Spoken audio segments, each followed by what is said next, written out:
Bom dia, meus queridos, nesta terça-feira, dia 16 de dezembro. Bom dia, queridos irmãos e irmãs. Convidamos todos a preparar um belo presépio em suas casas. E agora vamos meditar juntos o Evangelho de São Mateus, capítulo 21, versículos de 28 a 32. Quem fez a vontade do Pai?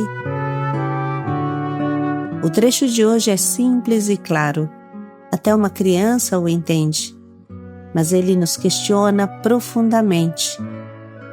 Eu estou seguindo a Deus com a língua ou com a minha vida? Com as obras ou com a palavra somente? Fazer a vontade de Deus significa sair do nosso comodismo e ir trabalhar na vinha do Senhor. Trabalho significa suor e fadiga, feitos com amor e constância. Diga a Jesus quanto você o ama, não com as palavras, mas com o seu trabalho.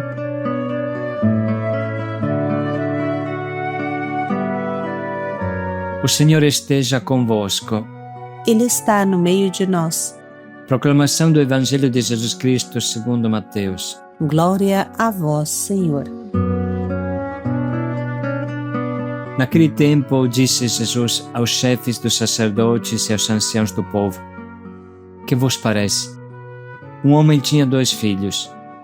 Dirigindo-se ao primeiro, ele disse: Filho, vai trabalhar hoje na vinha. O filho respondeu: Não quero. Mas depois mudou de opinião e foi. O pai dirigiu-se a outro filho e disse a mesma coisa.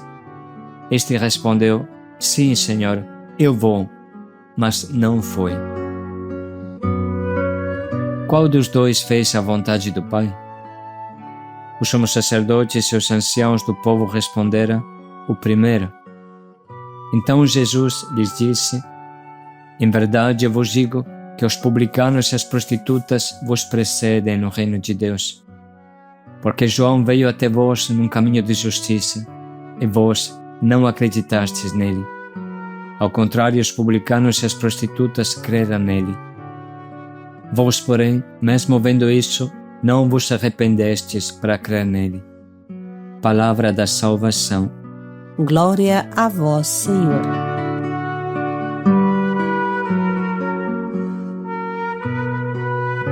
Quem fez a vontade do Pai? Mais uma vez, com clareza extrema, Jesus frisa a inutilidade de dizer o nosso sim de boca para fora sem obras. Como é perigoso falar e não fazer. Esta atitude afeta até nós mesmos, porque nos torna uma mentira vivente e adormece a nossa consciência.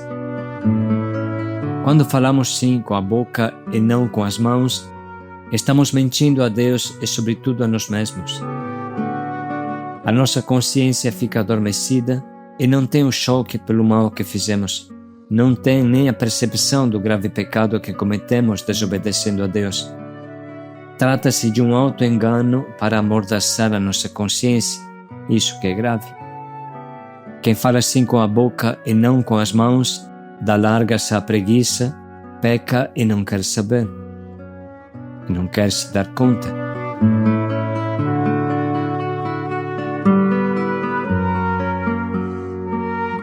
O pior é que acabamos acreditando que fizemos a vontade de Deus só porque falamos um sim com a boca.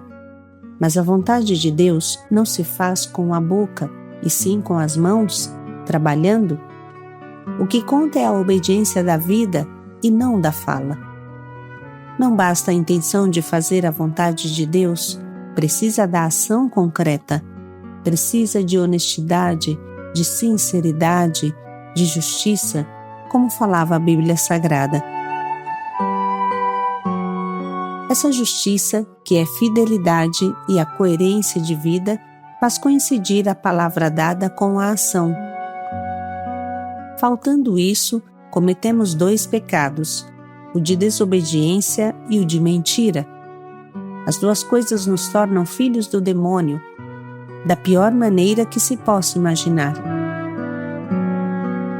lembremos que Ananias e Safira morreram na hora por ter tentado enganar o Espírito Santo.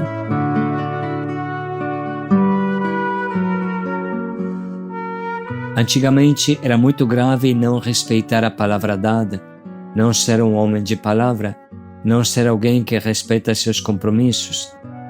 Mas hoje, nessa sociedade fluida, até a nossa consciência se tornou fluida e corre o risco de não sentir mais como um peso na consciência o fato de não respeitar o pacto com Deus. Aqui está o problema.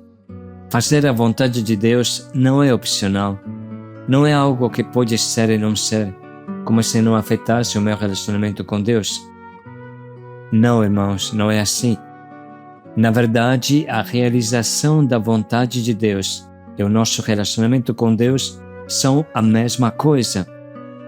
Fazer a vontade de Deus é a condição para ser um com Ele, porque não há como ter duas vontades no mesmo corpo. Isso deve ser o corpo.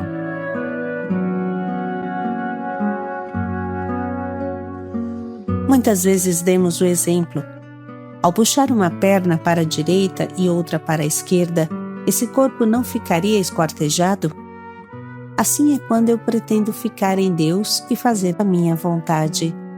Melhor seria não ficar em Deus, assim não dilaceramos. A vontade de Deus é algo muito sério, porque determina exatamente a nossa unidade com Ele. Grave problema são as concessões que concedemos a nós mesmos e que acabam anestesiando a nossa consciência e nos levando para a desobediência prática. De repente, nós não somos parecidos nem com o filho que fala sim e não se move, nem com o filho que fala não e vai. Nós começamos a ir para o campo, mas de repente encontramos um amigo e ficamos. De repente olhamos no celular e respondemos nas redes sociais. De repente o nosso pensamento voa e acordamos depois de uma hora. Ao pecado de desobediência se acrescenta o pecado de distração. Quando Jesus enviou os apóstolos em missão, falou uma coisa que não é simples de entender e parece até estranha. Parece uma malcriação. Assim Jesus disse: não saudeis ninguém pelo caminho. No Oriente do tempo de Jesus, as saudações tomavam muito tempo. Precisava parar, conversar, contar, tomar uma bebida juntos. Não era o nosso bom dia, tchau. Portanto, Jesus queria dizer: não perca tempo, se concentre na sua missão, não se distraia com as outras pessoas, se foque na sua missão. Não olhe nem para a direita nem para a esquerda, vá em frente, decidido. Esse é o sentido do convite de Jesus. Se Jesus quis dar esta ordem, significa que não há outro modo para realizar a missão, a não ser a suprema concentração na vontade de Deus. Precisamos nos focar em Deus. Este aconselhamento de Jesus de não saudar ninguém leva a cortar com decisão qualquer outra vontade que cria dispersão de forças, perca de tempo.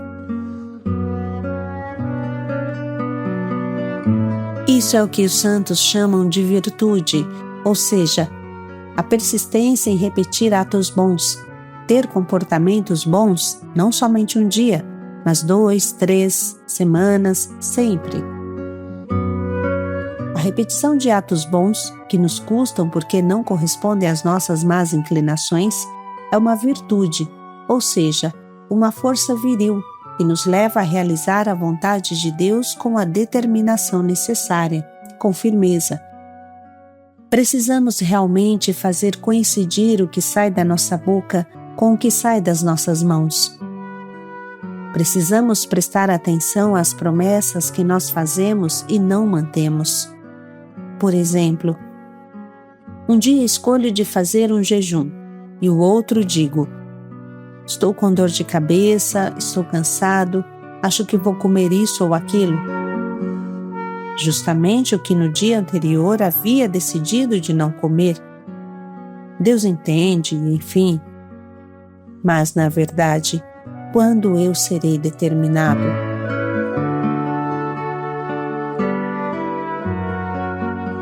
Melhor seria não prometer, porque esta atitude, estas concessões estragam a nossa vida. Quase eu acredito que sou bom porque tenho lances de generosidade, mas na verdade sou bom só de papo e nada mais. Sou mentiroso. Sou bom de mentira. Sou filho do capeta que mente, o pai da mentira. Vivo uma vida anti-virtuosa, me acostumo às concessões, à mediocridade, mas acho que sou santo, porque falo com a boca que amo a Deus. Tudo isso é exatamente o contrário do que Jesus pede. Ele continuamente repete: o reino de Deus sofre violência e só os violentos podem entrar nele. Se o teu olho te causa escândalo, arranca-o. Se a tua mão te causa escândalo, corta-a. Tudo isso significa: seja decidido e não faça concessões a você mesmo. Não se trata de retalhar o nosso corpo, mas retalhar a nossa preguiça camuflada de santidade. Com isso no coração, vamos ouvir esta palavra que nos molda profundamente. Naquele tempo, disse Jesus aos chefes dos sacerdotes e aos anciãos do povo: que vos parece? Um homem tinha 2 filhos. Dirigindo-se ao primeiro, ele disse: filho, vai trabalhar hoje na vinha. O filho respondeu: não quero. Mas depois mudou de opinião e foi. O pai dirigiu-se a outro filho e disse a mesma coisa. Este respondeu: sim, senhor, eu vou, mas não foi. Qual dos 2 fez a vontade do pai? Os sumos sacerdotes e os anciãos do povo responderam: o primeiro. Então Jesus lhes disse: em verdade eu vos digo que os publicanos e as prostitutas vos precedem no reino de Deus. Porque João veio até vós num caminho de justiça, e vós não acreditastes nele. Ao contrário, os publicanos e as prostitutas creram nele. Vós, porém, mesmo vendo isso, não vos arrependestes para crer nele.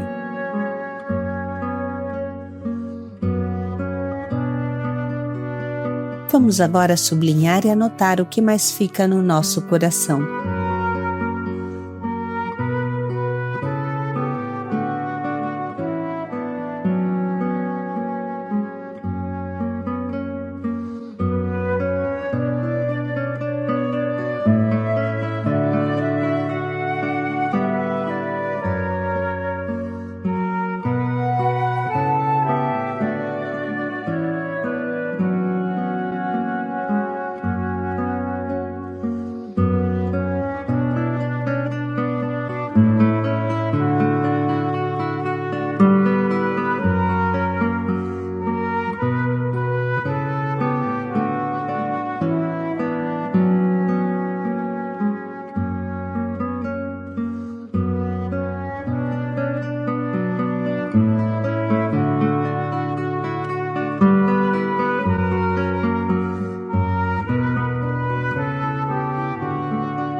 Podemos neste momento pensar em um propósito que mude a nossa atitude de preguiça, de concessão e nos acostume a uma vida virtuosa e forte.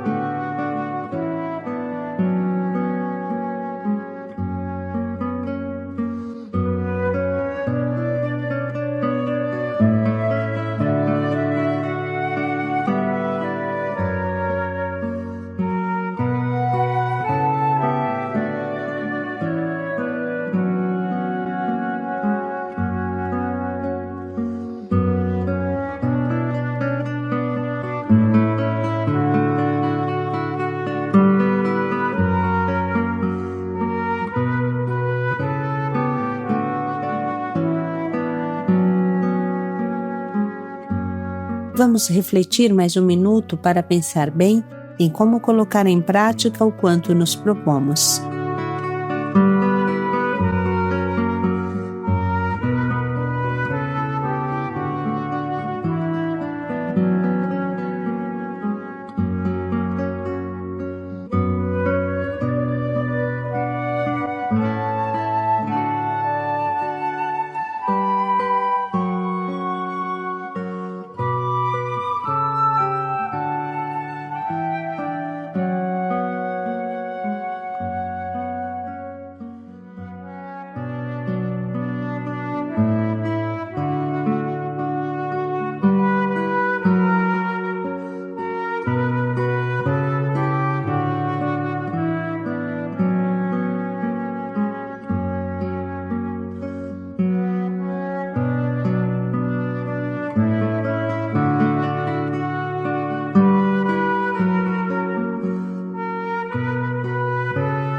Feliz quem faz a vontade de Deus.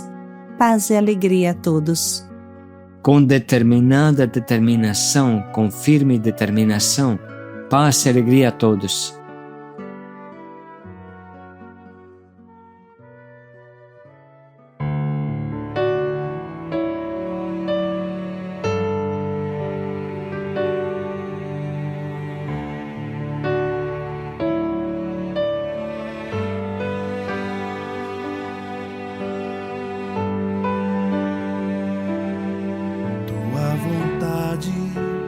Ensina a esperar.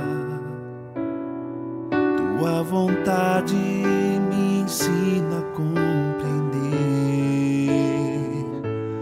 Tua vontade me ensina que não é tudo como eu quero, que do teu jeito sempre é o melhor pra mim. Tua vontade me ensina a confiar. Tua vontade me ensina a depender. Tua vontade me ensina que não é tudo como eu quero, que do teu jeito sempre é o melhor pra mim. Tua vontade me leva por onde devo andar. Tua vontade é o caminho por onde quero caminhar. Sei que é amor. Tua vontade em tudo é amor. Tua vontade gera em mim a vida. Tua vontade gera em mim o amor. Se tu queres, também quero. Eu aceito tudo o que tens pra mim.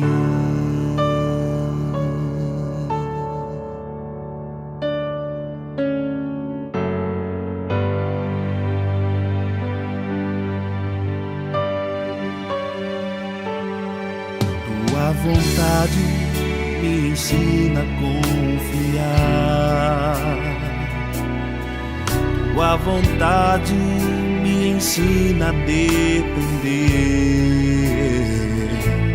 Tua vontade me ensina que não é tudo como eu quero, que do teu jeito sempre é o melhor pra mim. Tua vontade me leva por onde devo andar. Tua vontade é o caminho por onde quero caminhar.